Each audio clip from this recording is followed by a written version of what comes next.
Hello friends, welcome back to Zoya maths academy. दोस्तों, आज हम मैथ्स पार्ट 2 के इंपॉर्टेंट फार्मूले और इक्वेशन हम डिस्कस करेंगे।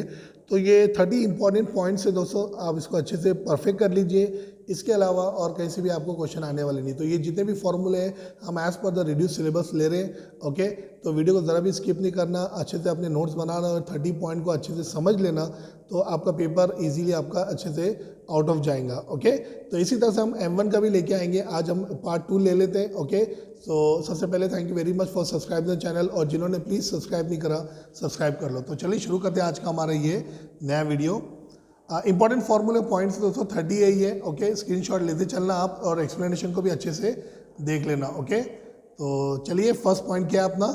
If a line is parallel to one side of a triangle intersect the other two sides in two distinct point then the line divides दो sides in proportion. दोस्तों ये BPT theorem है। Okay, तो BPT theorem क्या बोल रहा है कि जब भी ट्राइंगल के अंदर एक लाइन दूसरे लाइन के साथ में पैरेलल होती है और दो डिस्टिंक्ट पॉइंट होते हैं तो वो डिवाइड कर लेते हैं सेम प्रोपोर्शन में। ओके, तो बाय बीपीटी थ्योरम हम कैसे लिखेंगे formula, AM upon MB is equal to AN upon NC। Okay, तो ये फर्स्ट पॉइंट था अपना। इसे मैंने लिख के रखा हूँ दोस्तों कि फटाफट आपको एक्सप्लेन कर लूँ और आप भी अच्छे से इसको नोट्स में बना लो। ठीक है, चलिए सेकेंड पॉइंट में, if corresponding sides are in proportion and the corresponding angles are congruent, then the given triangles are called similar triangle। Similar triangle किसको बोलते हैं? जब भी corresponding angle और corresponding sides congruent होते हैं उसे हम similar triangle बोलते हैं। तो देखिए एंगल A एंगल P के साथ में corresponding है, तो यहाँ पर लिखा मैंने एंगल A एंगल P। इसी तरह से एंगल B एंगल Q, देखो मैंने यहाँ पर सेम सिमिलर साइन दिया हुआ हूँ। ओके, और एंगल C और एंगल R भी यहाँ पर हमने सिमिलर साइन दिए हुए। ओके, फिर इसी तरह से corresponding side AB upon PQ यहाँ पर लिखे हमने, फिर BC अपॉन QR, C है BC अपॉन QR, और फिर बाद में AC अपॉन PR। तो ये अपना सेकेंड पॉइंट था सिमिलर ट्राइंगल के डेफिनेशन के ऊपर। ओके, तो चलिए अब इसके टेस्ट को भी देख लेते हैं। So test for similarity, angle angle test, corresponding angles are congruent then the two triangles are similar. तो करस्पॉन्डिंग एंगल कॉन्ग्रुएंट होते हैं तो उनके दोनों ट्राइंगल भी क्या होते हैं, सिमिलर होते हैं। तो एंगल A एंगल P के साथ में सिमिलर है। ओके, C के साथ में R सिमिलर है और सीधा से B के साथ में Q सिमिलर है। तो उसे बोलते हैं हम लोग angle angle test for similarity. Okay, तो ये पेज था अपना फर्स्ट पेज। अच्छे से इसका स्क्रीनशॉट ले लो और आप इसको अच्छे से नोट डाउन कर लो अपने नोट्स में, अच्छे से इसको लिख लो। ओके, तो चलिए अब हम आगे बढ़ते हैं। एंगल एंगल टेस्ट हो गया, अब हम साइड एंगल साइड टेस्ट लेते हैं।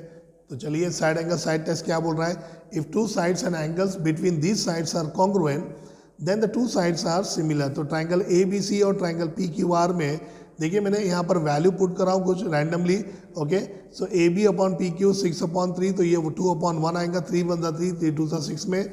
और फिर बाद में BC अपॉन QR लिए हमने, तो 4/2 यानी कि 2 1 2 2 2 4। यहाँ पे हमको दिखाना है कि दो साइड्स यहाँ पर अपने इक्वल है और एक एंगल हमने इक्वल लिए। तो जब भी दो साइड्स और एक एंगल इक्वल होते हैं तो उसे बोलते हैं हम लोग side angle side test. Okay, तो ट्राइंगल ABC हमने सिमिलर बता दिए ट्राइंगल PQR के साथ में। ठीक है ना, तो ये सेकंड पॉइंट था टेस्ट का। लास्ट पॉइंट देखते हैं, side side side test of similarity. If three sides of triangle are proportional to the three corresponding sides of the other triangle then the triangles are similar. यानी कि तीनों sides equal होना चाहिए दोस्तों। Okay, तो randomly मैंने यहाँ पर कुछ वैल्यूज़ लिया हुआ ताकि आपको बताने के लिए। यहाँ पर 2 लिए तो यहाँ पर 1 लूँगा मैं, यहाँ पर 4 लिए तो उसका हाफ 2 लूँगा, और यहाँ पर 5 लिए तो उसका हाफ हम लोग 2.5 लेंगे। तो तीनों साइड की वैल्यू आपको सेम मिलेंगी। ओके, 2/1 उसे बोलते हैं हम लोग एरिया ऑफ ट्राइंगल ABC और triangle PQR। Side side test से ये सिमिलर हो जाएंगे। ओके, तो ये टेस्ट ऑफ सिमिलैरिटी था, ये भी हमें अच्छे से समझना बहुत ज़रूरी है। चलिए फोर्थ पॉइंट की तरफ जाते हैं हम लोग। तो फोर्थ पॉइंट में एरियाज ऑफ ट्राइंगल ले रहे हैं हम लोग। Theorem, when two triangles are similar, जब भी दो ट्राइंगल सिमिलर होते हैं the ratio of areas of those triangle, उनके जो रेशियोज होते हैं एरियाज के, is equal to the ratio of the squares of the corresponding sides. यानी करस्पॉन्डिंग साइड को आपको क्या ले लेना है, स्क्वायर में ले लेना है जब भी दो ट्राइंगल सिमिलर होंगे उनके एरियाज के साथ में। ओके, तो इस तरह से फिगर बना के हम समझ सकते हैं इसको। तो ये इंपॉर्टेंट है दोस्तों, एग्जाम में आता ही है ये। और उसके बाद में राइट एंगल ट्राइंगल यानी कि पाइथागोरस थ्योरम को भी देखते हैं हम लोग। In right angle triangle the sum of the hypotenuse is equal to the sum of the squares of the corresponding sides. Okay, तो ट्राइंगल ए बी सी में एंगल बी 90 डिग्री है, तो जब भी 90 डिग्री होता है तो ए सी हाइपोटेनस है यहाँ पर, तो ए सी का स्क्वायर यानी कि hypotenuse square is equal to A B square side 1 square plus B C square यानी कि साइड 2 स्क्वायर। तो इस तरह से हमने ये फॉर्मूला भी लिख लिए, अच्छे से ध्यान देना है आपको, राइट। और इसी के बेस पे पाइथागोरन ट्रिपलेट भी है हमारे पास में। तो if the squares of the largest number, कभी भी स्क्वायर्स लेना है आपको बड़े नंबर का, ओके। तो बड़े नंबर का स्क्वायर लेने के बाद में इक्वल होना चाहिए वो बाकी के दो स्क्वायर को प्लस करने के बाद में। तो यहाँ पर इसे बोलते हैं हम लोग पाइथागोरन ट्रिपलेट। तो एग्जाम में दोस्तों ये MCQs में आते हैं, ओके। कभी क्वेश्चन 1 मार्क्स के लिए भी आ गया, राइट एनी 2 पाइथागोरन ट्रिपलेट, तो आप 3 4 5 लिख दो, 5 12 13 लिख दो, 11 16 61 लिख दो, कुछ भी लिख दो, आपको पूरे मार्क्स मिल जाएंगे, ओके। तो ये भी पाइथागोरन ट्रिपलेट इंपॉर्टेंट है और बहुत ईजी है दोस्तों। तो इसका भी स्क्रीनशॉट ले लो और फिर बाद में हम पॉइंट नंबर 7 की तरफ चलते हैं, ओके। चलिए पॉइंट नंबर 7 क्या बोल रहा है। पॉइंट नंबर 7 यहाँ पर ज्योमेट्रिक मीन प्रॉपर्टी दोस्तों।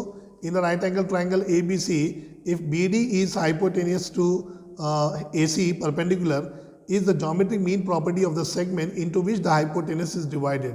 यानी कि हाइपोटेनस के अपोजिट साइड से हमने कोई एक अल्टीट्यूड ड्रॉ करे, हाइट ड्रॉ करे, तो वो हाइपोटेनस दो हिस्सों में बढ़ जाते हैं। तो थ्योरम क्या बोल रहा है, bye theorem of geometric mean आपको क्या करना है, अल्टीट्यूड का स्क्वायर लेना है और इनको प्रोडक्ट में ले लेना है, यानी कि BD square is equal to AD into DC। यहाँ पर ध्यान देना दोस्तों, 2 मार्क्स का क्वेश्चन आता है, ये बच्चे यहाँ पर प्लस लिख देते हैं, कुछ भी लिखते हैं फॉर्मूले। तो ये फॉर्मूला आपको अच्छे से ध्यान देना है, बहुत ईजी है और बहुत सिंपल है, ओके। फिर इसके बाद में राइट एंगल ट्राइंगल में हमारे पास में 30 60 90 डिग्री का थियरम है और 45 45 90 डिग्री का थियरम है। तो जब भी साइड अपोजिट टू 30 डिग्री होता है, तो ये साइड अपोजिट टू 30 डिग्री क्या है, BC है ये। So BC is equal to half into hypotenuse, so 1/2 into hypotenuse 30 degree का आपको ध्यान देना है। और उसके बाद में side opposite to 60 degree AB, तो 60 डिग्री का अपोजिट साइड क्या है यहाँ पर AB है, is equal to √3/2 into hypotenuse. So √3/2 ध्यान देना है 60 डिग्री के लिए, और 1/2 के लिए 30 डिग्री के लिए ध्यान देना आपको, ओके। तो ये थ्योरम आपको समझना और याद करना बहुत ज़रूरी है, एग्जाम्स में आते हैं। फिर राइट एंगल ट्राइंगल में 45 45 90 डिग्री में अगर आप देखेंगे तो यहाँ पर 45 45 है, तो इसका अपोजिट लो, इसका अपोजिट लो, दोनों एक ही होता है, इक्वल होता है। So AB is equal to BC is equal to 1/√2 into hypotenuse. तो 45 45 90 डिग्री में 1/√2 लेना है आपको, और हाइपोटेनस यहाँ पे आपका AC है, ओके। तो ये था 30 60 90 और 45 45 90। चलिए आगे बढ़ते हैं हम लोग, आप सर्कल की तरफ जाते हैं। A tangent at any point of a circle is perpendicular to the radius at a point of contact. यानी कि सर्कल के बाहर से हमने कोई भी सर्कल से लग के एक टेंजेंट ड्रॉ करे, यानी कि टच करके एक लाइन ड्रॉ करे, तो वो हमेशा परपेंडिकुलर होती है, यानी कि 90 डिग्री का एक एंगल बनाती है, okay. So tangent is always perpendicular to the radius and making an angle of 90 degree, okay. तो ये आपको अच्छे से समझना है ये। तो इसका भी स्क्रीनशॉट ले लो और हम आगे बढ़ते हैं नेक्स्ट पॉइंट की तरफ, पॉइंट नंबर 11 की तरफ, ओके। तो चलिए पॉइंट नंबर 11 की तरफ आते हैं। हमने कुछ फिगर भी ड्रॉ करके रखे यहाँ पर, आपको अच्छे से लिख लेना अपने नोट्स के अंदर, ओके। स्क्रीनशॉट लेके ये अच्छे से लिख लो। Now tangent segment drawn from an external point to a circle are congruent. यानी कि बाहर से जब भी हम टेंजेंट ड्रॉ करते हैं तो वो क्या होता है, कॉन्ग्रुएंट होता है, यानी कि इक्वल होता है, ओके। तो इसको भी समझना बहुत ईजी है।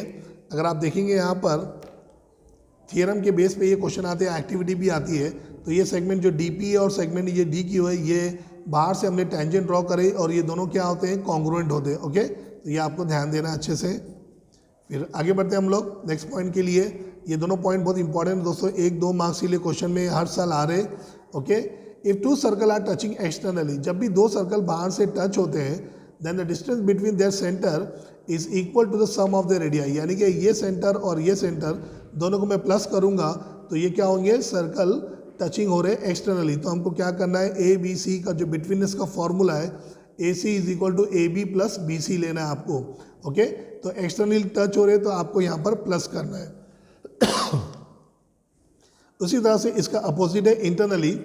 तो if 2 circle are touching internally then the distance between their centre is equal to the difference in the radii. यानी कि हमको माइनस करना है, इंटरनली है तो दोनों डिस्टेंस को लाने के लिए हमें माइनस करना है, यानी कि AB is equal to AC in minus BC, इस तरह से ले लेना है दोस्तों यहाँ पर, ओके।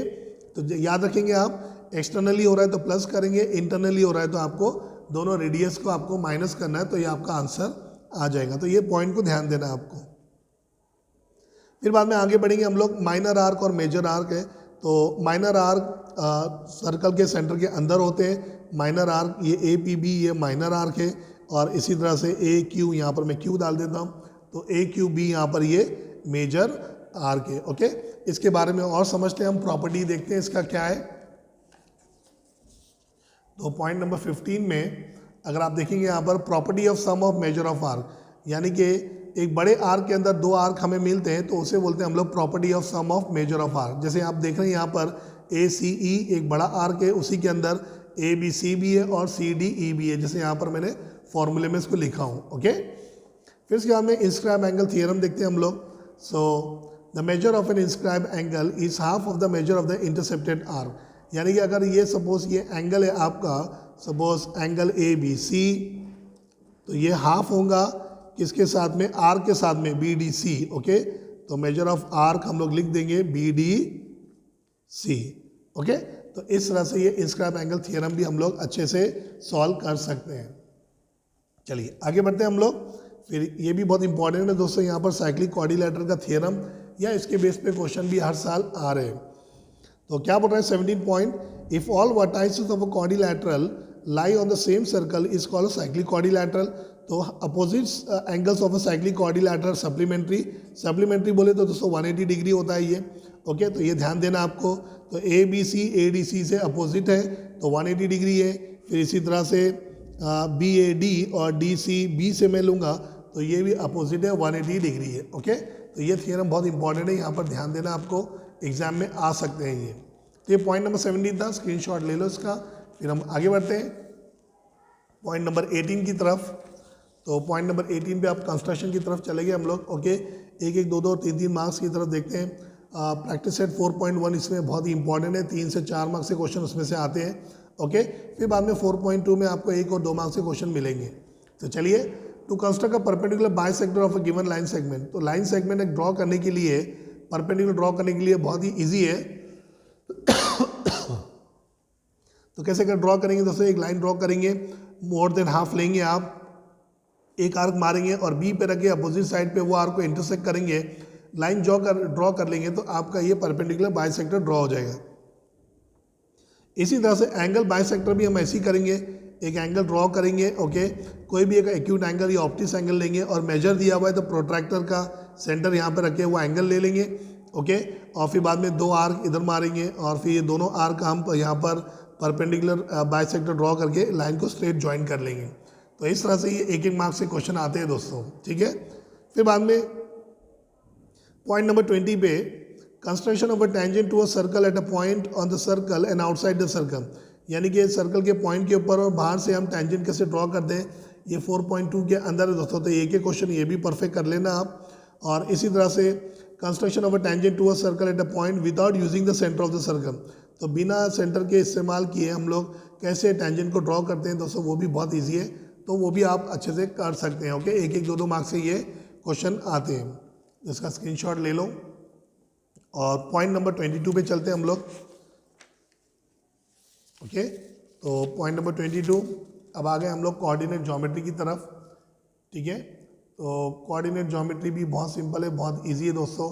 डिस्टेंस फार्मूला, तो डिस्टेंस फार्मूला अंडर रूट के अंदर x2 minus x1 whole square plus y2 minus y1 whole square. Confuse नहीं होना दोस्तों। ओके, दोनों कोऑर्डिनेट पॉइंट को x1 y1 और x2 y2 एज्यूम कर लेना आप। ओके, फिर उसके बाद में सेक्शन फार्मूला है।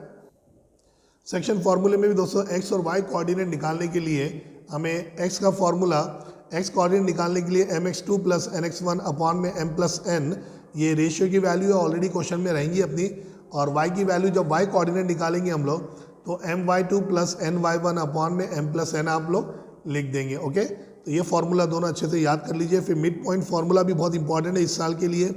x कोऑर्डिनेट निकालेंगे तो x1 प्लस x2 अपॉन में 2 लिखेंगे और y कोऑर्डिनेट निकालेंगे तो y1 प्लस y2 अपॉन में 2 लिख देंगे। ओके, फिर इसके बाद में सेंट्रॉइड फार्मूला है, x is equal to x1 plus x2 plus x3 upon में 3।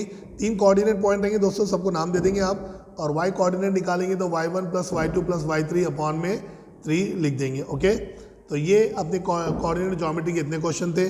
फिर ट्रिग्नोमेट्री रेशियोज़ की अगर आप देखेंगे एक्यूट एंगल के, तो साइन का रेसिप्रोकल है कॉसेक थीटा, तो अपोजिट साइड्स अपॉन हाइपोटेनस, तो हाइपोटेनस अपॉन अपोजिट साइड, यहाँ पर एंगल लिखा हुआ है दोस्तों, हम साइड लिख देंगे। ओके